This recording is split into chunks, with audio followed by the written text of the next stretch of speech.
Speak to co-founder and director of the LGB Alliance, Bev Jackson. The Shadow Women and Equalities Minister doesn't seem to be supporting the woman at the centre of this extremely vitriolic campaign. So I just want, if you don't mind, Bev, put the accusations made by the Shadow Minister to you. So first of all, she claims the LGB Alliance opposes LGBT plus education. Is that true? Well, thank you for asking me that. In fact, it does say Kathleen Stock there, and I'm Bev Jackson, so I hope that the viewers are not going to get confused. I'm Bev Jackson of LGB Alliance, and I'm very happy that you've got me on to talk about this issue. It is completely outrageous that Professor Stock has been attacked in this way. It's not actually new. She's been attacked for several years, and she is the most moderate and thoughtful professor of philosophy you can imagine. She has never said a hateful word in any of her writings or in her lectures. She's known as an extremely thoughtful and considerate and moderate person. So it is particularly outrageous that she's been attacked in this way. Now, she is one of our very valued trustees, and LGB Alliance, as you pointed out, it represents LGBT people. We found it necessary, as we noticed that LGBTQ groups were increasingly only representing TQ and in fact focusing on gender instead of sex.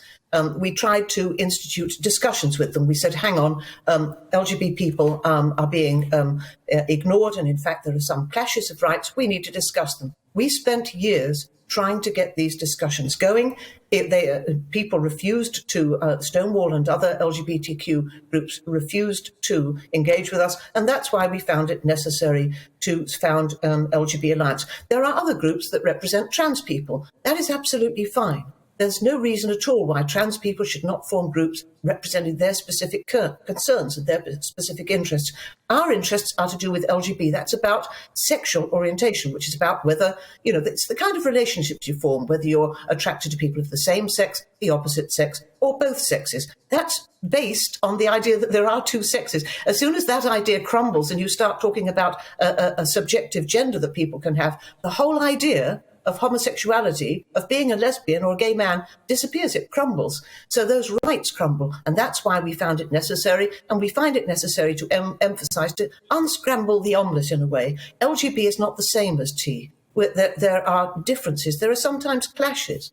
And those we need to explore. Now, I cannot tell you how hurtful and how extraordinarily angry I am extremely angry with the claims made by the Shadow Equalities Minister. And if you asked me about one specific claim, but every single claim she makes is so completely false that I've written a 3-page statement refuting all of them. Now, what you asked me about, you asked me one specific question. What was it? Sorry. Right. Yeah, I was going to say, let's go through some of those and sort of steam through them as 3-page statement, so it's rather, I would be here for an hour if I was to refute all of them, but please go ahead. Let's just sort of go through them as best we can in a short time. So the Shadow Minister has accused the LGB Alliance of being against LGBT plus education. Would you say that's correct? Yes, I guess, as you were saying before, the idea what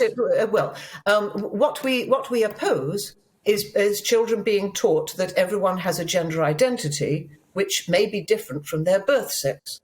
This gives children the idea that it's possible to be born in the wrong body.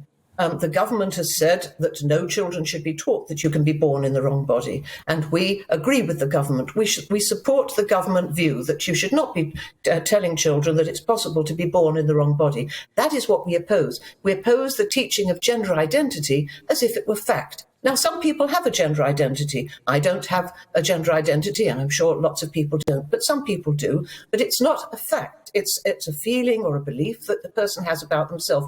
That is completely different from sexual orientation. Of course, children should have proper relationships and sex education. They should be taught about gay and straight relationships. They should be taught about the changes that happen with puberty, and they should be taught to respect and treat other people properly, people who are different from themselves. And those are important things that all children should be taught at school. But they should not be taught that everyone has a gender identity, because that isn't true.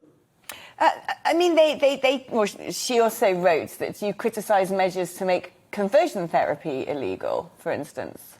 Well, I'm afraid it would take me an hour and a half to explain why the different ways in which people have defined conversion therapy. Of course, we oppose gay conversion therapy. It's disgusting. I think that most people, when they hear the term conversion therapy, they probably think of the horrible things that used to happen about 50 years ago, when gay men were attached to electrodes and given electric shocks to try and make them straight.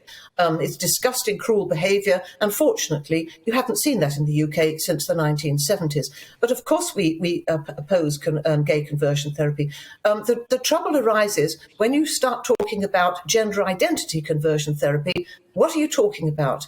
And we soon discover that it actually means the opposite of what it seems to mean. Because if a girl, and we hear doctors telling us increasing number of girls are coming to them saying, I'm sure I'm a boy, and the GMC tells these doctors, well, if they say they're boys, then you must refer them to a gender clinic and affirm them as boys. If you don't do that, it's conversion therapy. Well, hang on.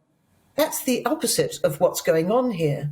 If you suggest to someone who's attracted to someone of the same sex that they need hormones and surgery, that is gay conversion therapy. So there's a language game being played here, and that is what we're trying to explain. It's very complicated. I would advise you to read our statement and our many, many writings on this subject, because it's a very confusing subject, and that's why mistakes like this, misrepresentations like this get into the press. Bev, thank you ever so much for coming on and explaining that. And I would like you in particular, closely. Everybody, I'd like you to come to our conference on the 21st of October, where you can hear what we really stand for and what our concerns are. Bev, do you know, this is not a polite brush off. I'm genuinely going to be hiking in the Alps. But thank you for the invitation. Do invite me next time. I'd actually really like to come and listen. It would be great.